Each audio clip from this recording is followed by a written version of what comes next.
Videos देखने के लिए सब्सक्राइब करें जनसत्ता.com, बेल आइकन दबाकर पाएं लेटेस्ट नोटिफिकेशंस। नमस्कार, जनसत्ता में आपका स्वागत है। आरजेडी सुप्रीमो लालू प्रसाद यादव का बचपन तमाम आर्थिक दिक्कतों के बीच बीता है। उनका परिवार दूध का कारोबार करता था। इससे इतनी कमाई नहीं हो पाती थी कि परिवार खुशहाल ढंग से जिंदगी गुजार सके। ना तो रहने को कायदे का घर था और ना ही दूसरी सुविधाएं। बकौल लालू सर्दी और बरसात के दिन बामुश्किल कटते थे। सर्दी के दिनों में उनकी मां जूट के बोरे, पुआल, पुराने कपड़े और कपास से कंबल बनाती थी ताकि ठंड ना लग सके। बच्चों के पास 2 ही जोड़ी कपड़े हुआ करते थे और इसी में गुजारा होता था।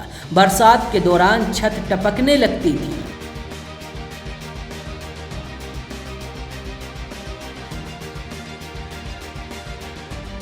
शुरुआती पढ़ाई लिखाई के बाद 6 भाई बहनों में 5वें नंबर के लालू अपने सबसे बड़े भाई मुकुंद रॉय के साथ पटना आ गए। यहाँ मिलर हाई स्कूल में दाखिला लिया। इसके बाद आगे की पढ़ाई के लिए पटना यूनिवर्सिटी पहुँचे। यहीं उनकी सियासत में दिलचस्पी जगी और फिर छात्र संघ का चुनाव लड़ा और अध्यक्ष बने। इसी दौरान वो जयप्रकाश नारायण के संपर्क में आए और आंदोलन के दौरान जेल भी गए।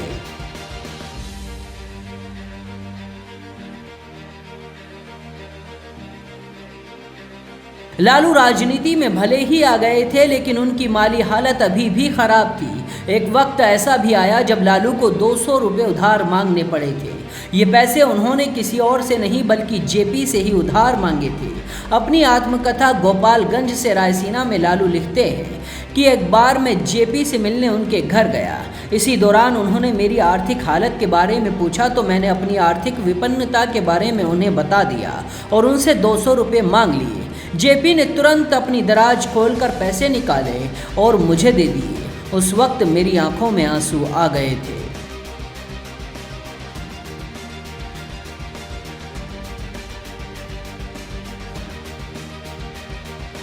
लालू यादव लिखते हैं कि जेपी यहीं नहीं रुके बल्कि उन्होंने अपने सचिव सच्चिदानंद को मेरे परिवार की देखरेख और मुझे आर्थिक रूप से मदद करने के लिए भी कहा, क्योंकि वो जानते थे मैं गरीब आदमी हूँ।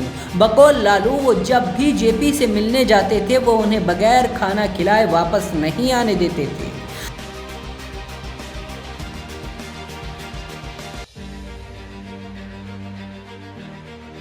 आपको बता दें कि छात्र संघ की राजनीति से लालू यादव तेजी से सियासत की सीढ़ियां चढ़ने लगे और इसके बाद पीछे मुड़कर नहीं देखा। साल 1977 में वो सारण सीट से लोकसभा का चुनाव जीतकर संसद पहुंचे। इसके बाद उनके लाइफ स्टाइल में भी बदलाव आ गया। लालू ने पहली बार सांसद बनने के तुरंत बाद ही विल्स कंपनी की एक सेकेंड हैंड जीप खरीद ली और इसी से चला करते थे। बाकी खबरों के लिए देखते रहिए जनसत्ता.com।